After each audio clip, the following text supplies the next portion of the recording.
Halo, jumpa lagi dengan saya di channel Matematika Kreatif Tutik Suprapti Gunung Kidul. Kali ini kita akan membahas tentang transformasi, yakni yang translasi. Sudah banyak cara-cara praktis yang saya upload di channel saya ini, sehingga bagi kalian yang baru pertama kali ini bergabung dengan channel saya, silahkan subscribe ya, dan tekan tanda loncengnya agar kalian mendapatkan pemberitahuan setiap kali saya mengupload video pembelajaran yang baru, agar kalian tidak ketinggalan informasinya.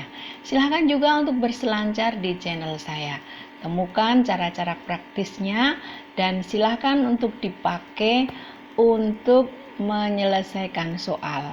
Akan lebih cepat lagi dan lebih mudah memahami materinya. Oke, dari Gunung Kidul, kota yang terkenal dengan wisatanya, saya sampaikan salam transformasi, menabur kebaikan setiap hari. Belajar yuk, belajar. Anak-anak, siapa yang suka main catur? Angkat jarinya, ayo. Tahu nggak kalian, ketika kita memindahkan bidak, ya, itu adalah salah satu contoh translasi. Saya suka sekali main catur. Nah, siapa juga yang pernah main perosotan? Masa kecil kalian bahagia banget mestinya ya. Perosotan, asik banget. Itu adalah juga contoh translasi. Kadang juga kita disuruh membantu orang tua menggeser kursi, menggeser meja, menggeser almari. Itu juga contoh translasi. Siapa juga yang suka main ke mall, ya? Ketika naik elevator, itu contoh translasi. Ketika naik lift di hotel atau di rumah sakit, itu juga contoh translasi. Banyak sekali contoh-contoh kegiatan translasi di sekitar kita. Jadi apa sih yang namanya translasi?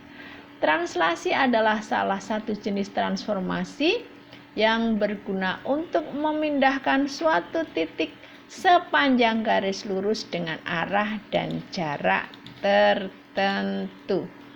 Pada translasi dalam bentuk pasangan bilangan X, Y, maka jika X-nya positif, arahnya ke kanan. Kalau negatif, ke kiri. Kemudian Y-nya kalau positif, ke atas. Kalau negatif, ke bawah. Itu seperti arah-arah pada koordinat kartesius.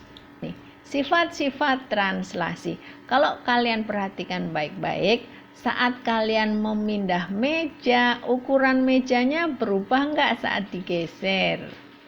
Nggak kan? Tidak.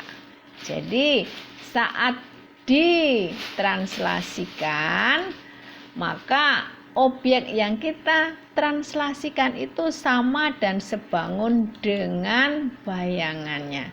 Juga saat kalian menggeser meja, ketika kakinya digeser, maka yang lain juga ikut digeser juga kan? Jadi seluruh titik pada objek yang ditranslasikan bergerak dengan arah dan jarak yang sama.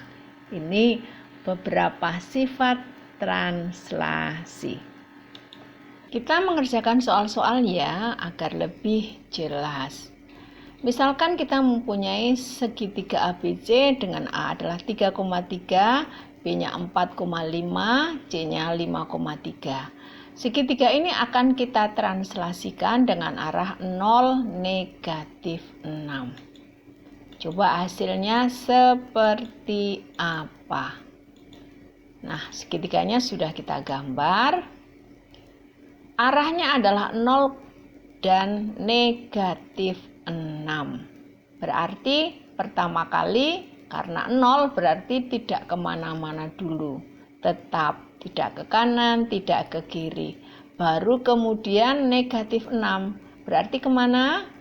Ke bawah. Berapa satuan langkah? 6 satuan langkah. Nah, ini hasilnya seperti ini. 1, 2, 3, 4, 5, 6. 1, 2, 3, 4, 5, 6. 1, 2, 3, 4, 5, 6. Ketemu sudah. Dengan perhitungan bisa enggak kalau kita tidak menggambar? Bisa saja, bisa saja. Caranya bagaimana? A adalah titik 3,3. Kemudian arah translasi adalah 0 dan dilanjutkan negatif 6. Kita jumlahkan saja. 3 ditambah 0 ketemu 3. Kemudian 3 ditambah negatif 6 ketemu negatif 3. Cocok enggak ya dengan gambar? Oh, cocok. Kemudian titik B-nya 4,5. Kita tambahin. 4 tambah 0 ketemu 4. 5 dikurangi 6 atau 5 ditambah negatif 6 ketemunya negatif 1.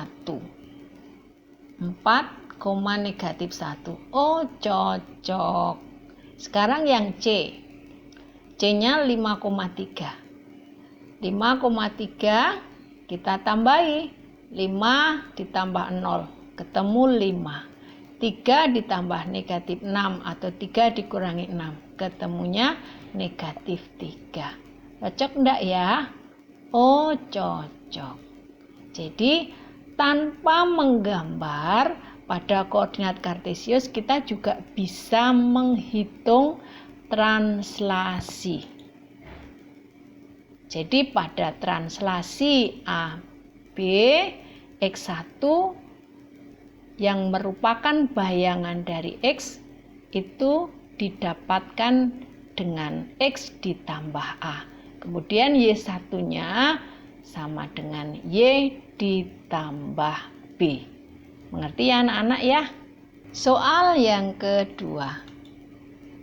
Tentukan bayangan titik B 3, negatif 8 oleh translasi 4, 5. Kita kerjakan bersama-sama ya.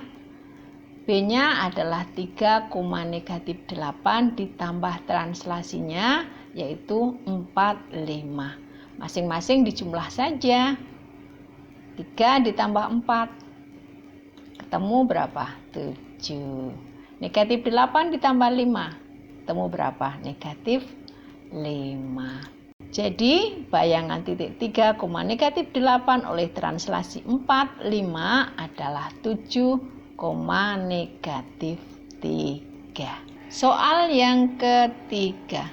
Titik C 2 ditambah A, negatif 6 ditranslasi 7, 5 diperoleh bayangan titik C yaitu C1 dengan koordinat 10A, negatif 1.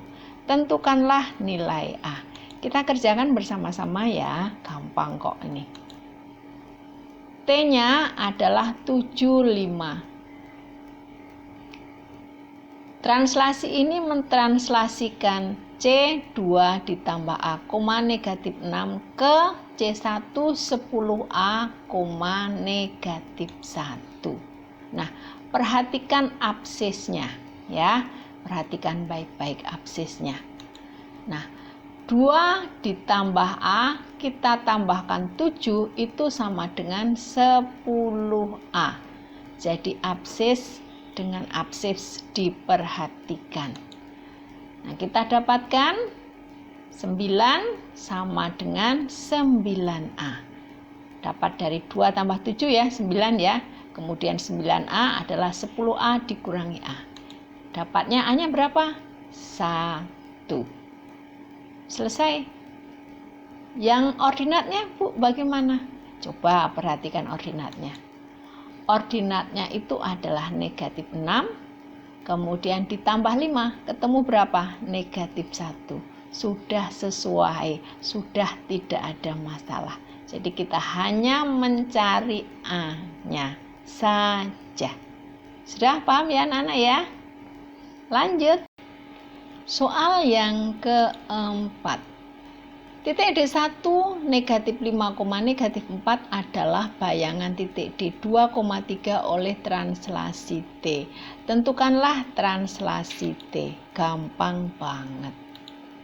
Nah, T, X, Y itu mentranslasikan 2,3 ke negatif 5, negatif 4. Karena titik 2,3 itu ditranslasikan oleh X, Y, maka dijumlahkan saja untuk masing-masing absis dan ordinatnya. Nah, kita dapatkan ya absisnya ya. X ditambah 2 sama dengan negatif 5. Kita dapatkan X-nya adalah negatif 7. Kemudian ordinatnya Y tambah 3 itu sama dengan negatif 4. Sehingga kita dapatkan Y-nya adalah negatif 7. Jadi translasi T adalah negatif 7, kemudian dilanjutkan negatif 7 lagi. Gampang kan? Soal yang kelima. Garis Y sama dengan 6 dikurangi X ditranslasikan oleh negatif 7, 5. Maka tentukan persamaan bayangan garis oleh translasi tadi. Kita kerjakan bersama-sama ya. X1 sama dengan X ditambah negatif 7. Nah, ini kita dapatkan X-nya adalah sama dengan X1 ditambah 7. Kemudian Y1 sama dengan Y ditambah 5. Kita dapatkan Y-nya sama dengan Y1 dikurangi 5. X sama dengan X1 ditambah 7 persamaan pertama. Y sama dengan Y1 dikurangi 5 persamaan kedua. Nah, persamaan pertama dan kedua ini kita substitusikan ke garis awal, ke persamaan garis awal ya. Jadinya bagaimana? Y sama dengan 6 dikurangi X berarti Y1 dikurangi 5 ya sama dengan 6 dikurangi X. X-nya siapa? X-nya adalah X1 tambah 7. Nah, hasilnya Y1 sama dengan 4 dikurangi X1. 4 dapatnya dari mana? Dari 6 ditambah 5, 11 dikurangi 7. Dapatnya 4. Nah, jadilah garis Y sama dengan 6 dikurangi X itu jika ditranslasikan dengan negatif 7, 5, hasilnya adalah Y sama dengan 4 dikurangi X. Ngerti ya? Aha, kita sudah selesai membahas translasi. Pada video yang akan datang kita akan membahas tentang rotasi. Belajar lagi ya, baik-baik. Dan kemudian bagi yang belum subscribe, segera subscribe. Dan tekan tanda loncengnya agar kalian mendapatkan notifikasi jika saya mengupload cara-cara praktis pembelajaran yang baru. Bye-bye.